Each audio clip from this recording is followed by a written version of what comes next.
Warren Buffett is sitting on $341 billion in cash right now. That's more than the GDP of most countries. This striking move mirrors his strategy right before the dot-com crash that devastated countless investors. What's Buffett seeing that others aren't? If the Oracle of Omaha is stockpiling cash at this scale, what signals is he reading in today's market? The warning signs are clear. The Buffett indicator stands at 177%, well above the danger zone of 100%, and the Shiller PE ratio is double its historical average. The real question becomes, how can you protect your wealth if market conditions deteriorate as Buffett seems to anticipate? The market conditions we're seeing today look remarkably similar to those right before the dot-com bubble burst in 2000, wiping out trillions in wealth. Buffett isn't making random moves. He's responding to specific warning signs that have accurately predicted market trouble in the past. Two key metrics guide Buffett's market temperature readings.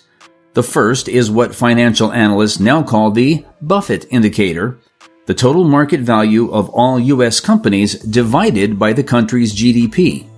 It measures whether the stock market is reasonably valued compared to the actual economy.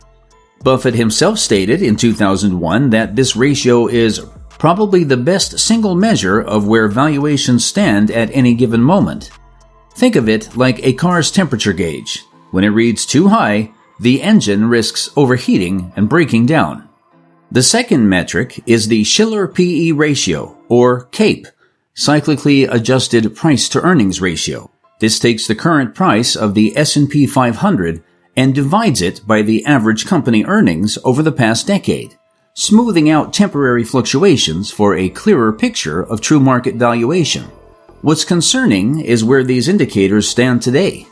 The Buffett indicator currently sits at 177%, meaning the stock market is valued at nearly double the size of the entire U.S. economy. For context, anything above 100% has historically been considered the danger zone. Even during the height of the dot-com bubble, this indicator only reached 140%. Meanwhile, the Shiller PE ratio has climbed to approximately 33, more than double its historical average. When this ratio exceeds 15 to 16, market experts consider stocks to be entering potential bubble territory. These are flashing red alerts. But what if history is trying to warn us again? In the late 1990s, both indicators reached extreme levels, though not as high as today. What followed was a lost decade for investors. From 2000 to 2012, the S&P 500 delivered an annualized return of only 2%, less than the rate of inflation. Investors actually lost purchasing power despite staying invested for over a decade. During this period, even traditionally boring investments like bonds and dividend-paying stocks significantly outperformed the broader market. Investors who ignored the warning signs suffered the most. Today, we see similar warning lights. Buffett's response mirrors exactly what he did in 1999. Back then, he chose not to buy stocks and even refused to repurchase shares in his own company. Instead, he built up cash reserves while others rushed to buy overpriced assets. Today's market shows bubble-like behavior in specific sectors. Technology and AI stocks have seen valuations detach from traditional metrics. The Magnificent Seven tech stocks now represent an unprecedented concentration of market value in just a handful of companies. Social media is filled with stories of overnight millionaires from meme stocks and cryptocurrencies, creating a fear of missing out that drives more speculation. This matches the environment of 1999, when taxi drivers were giving out stock tips and anyone not fully invested felt left behind. Buffett's indicators suggest we may be heading for either a significant market correction, potentially 30 to 50% for overvalued sectors, or an extended period of poor returns as valuations gradually normalize. The question becomes, what exactly is Buffett doing with his money in response?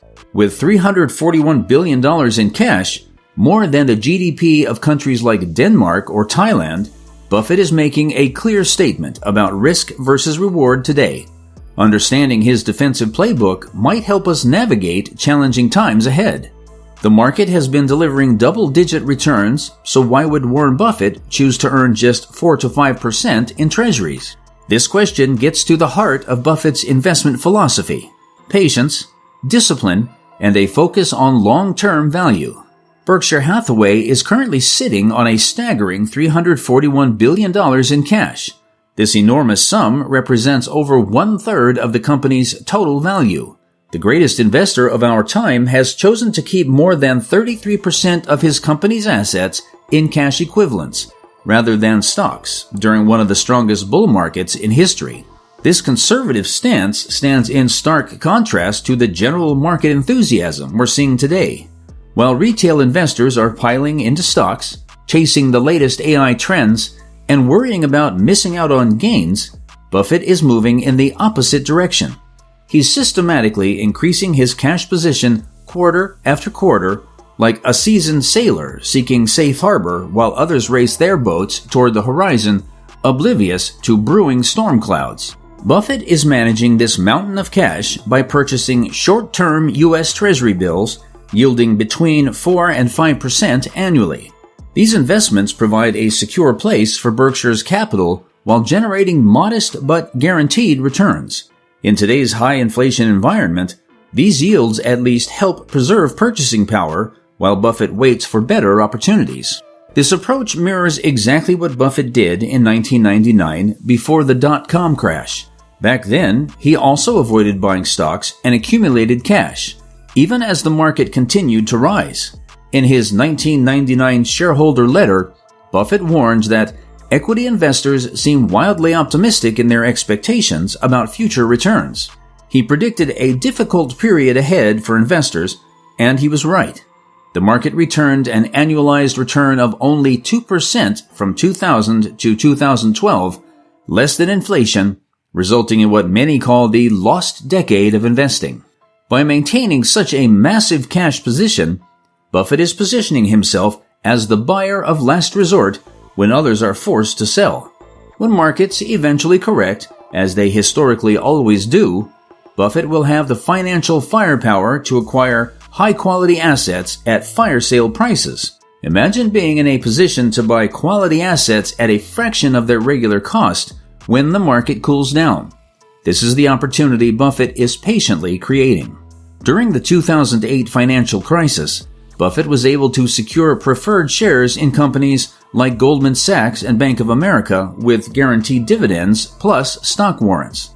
These crisis-era investments generated billions in profits for Berkshire shareholders.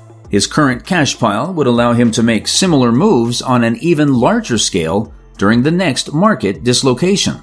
Buffett is sacrificing short-term gains for safety and optionality. He's positioning himself to capitalize on future market dislocations that may offer far better risk-adjusted returns than today's elevated valuations. As he famously said, "Be fearful when others are greedy, and greedy when others are fearful." Right now, Buffett clearly sees greed dominating the market. While we can't predict exactly what opportunities Buffett is waiting for, his patience demonstrates a fundamental principle of successful investing. You don't need to swing at every pitch. Sometimes the best move is to wait for the perfect opportunity when the odds are significantly in your favor. Buffett's strategy is to be patient and wait for the spring blowout sale to go shopping and fill up his portfolio with a new batch of companies. But what does history tell us about Buffett's track record when he takes this defensive stance? His previous periods of cash accumulation have preceded some of his most successful investments. When the stock market is booming, Buffett's cautious approach often seems outdated. But history has repeatedly shown that when Buffett gets defensive, it's worth paying attention. His pattern of stockpiling cash before major downturns isn't coincidental. It's a deliberate strategy that has generated enormous wealth. This pattern has repeated throughout Buffett's career, with two notable examples: the dot-com bubble and the 2008 financial crisis. Before the dot-com crash, Buffett accumulated substantial cash while lamenting the lack of reasonably priced investments.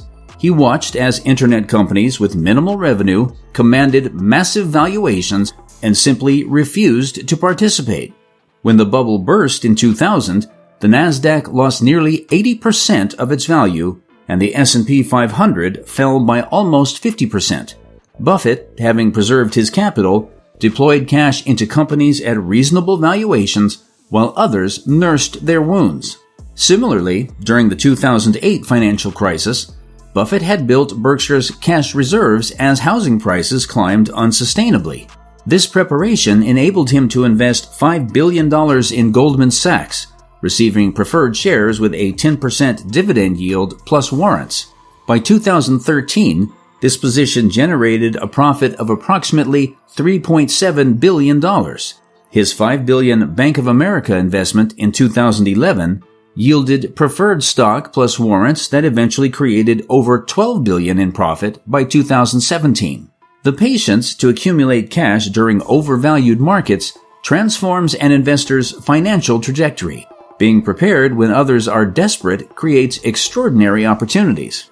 As Buffett wrote in his 1999 shareholder letter, market psychology during bubbles resembles Cinderella at the ball. Just like Cinderella knew the clock would strike midnight but squeezed in one last dance, investors often recognize overvalued markets but can't resist chasing final gains before the inevitable crash. The mathematical advantage of having cash during downturns is compelling. When a stock drops 50%, it needs to gain 100% just to recover its original value. It's like needing a double dose of fuel to get a car back on track after running on empty.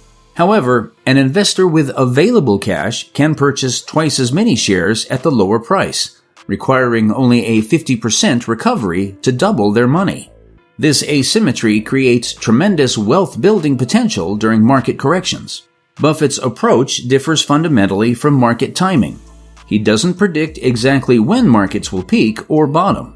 Instead, he focuses on the relationship between price and value, accumulating cash when prices significantly exceed intrinsic values, and deploying that cash when values exceed prices. This strategy requires recognizing when odds are unfavorable and having discipline to wait for better opportunities, like a professional card counter who adjusts bets based on the odds. For average investors, the lesson is understanding the power of maintaining some dry powder when valuations reach extreme levels. Having cash during market corrections allows you to purchase quality assets at discounted prices, like shopping during a clearance sale rather than paying full price.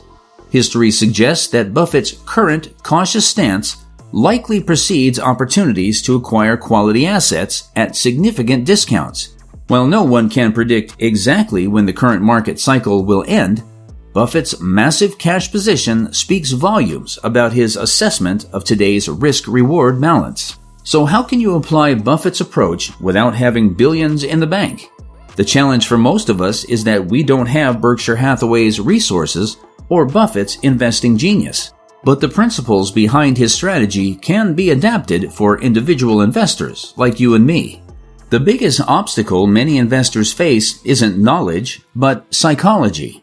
The fear of missing out drives decisions. Consider Tom, a client I once worked with, who kept his portfolio fully invested during 2007 despite warning signs because everyone at his office was bragging about their gains.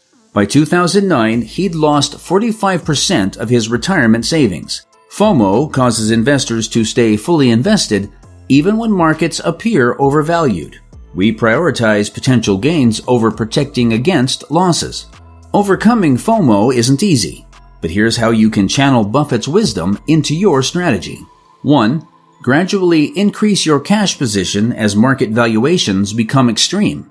When the Buffett indicator exceeds historical norms, currently 177%, consider this your caution signal. 2. Adjust your cash allocation based on your situation. Younger investors, 10 to 15% cash reserve during extreme valuations. Near retirement, 20 to 30% or higher. Make these adjustments gradually, not all at once. 3. Park your cash strategically. Buffett uses short-term U.S. Treasuries yielding 4 to 5%. Individual investors can buy Treasury bills through treasurydirect.gov minimum $100. High-yield savings accounts and money market funds offer similar yields, providing liquidity while offsetting inflation. Your cash reserve provides 3 key benefits: reduced exposure to market downturns, psychological comfort during volatility, and ammunition to capitalize on opportunities when quality companies go on sale. Remember that your income remains your greatest wealth-building tool. Investing in career development can generate returns exceeding what's possible in financial markets. A 10% salary increase consistently invested over your career can add hundreds of thousands to your retirement savings, far more impact than most market timing decisions. A complete strategy for today's uncertain markets combines regular investments through dollar cost averaging, strategic cash building as valuations become extreme, career investment to increase your income, patience to wait for genuine opportunities. The real insight from Buffett's positioning is about preparation, not prediction. Building cash reserves when markets are expensive positions you to act when genuine opportunities emerge. You don't need to predict exactly when markets will turn, just recognize when odds aren't in your favor. Sarah, another investor I worked with, maintained a 25% cash position through 2019 to 2020. When markets crashed in March 2020, she deployed half her reserves into quality companies at steep discounts. By 2021, those investments had doubled, while her friends who panic sold were still recovering. A disciplined approach combining consistent investing with strategic cash building positions you for long-term success regardless of short-term market movements. As Charlie Munger said, "The big money is not made when you buy a stock, and it's not made when you sell a stock. It's made in the time you hold and wait." Wealth building isn't about chasing trends or perfect timing. It's about being realistic, patient, and prepared to act when genuine opportunities arise. Buffett's $341 billion cash position speaks volumes about his investment philosophy. It's about being prepared for opportunities. This massive cash reserve represents patience and discipline in action, two qualities that separate successful investors from the crowd. What we can learn from Buffett is that wealth building requires patience. The big money comes from holding and waiting, not from buying or selling at the perfect moment. The best investment strategy prioritizes realism and readiness for genuine opportunities. Embrace Buffett's patience today as your roadmap to long-term success, and you'll be primed for opportunity tomorrow when others panic.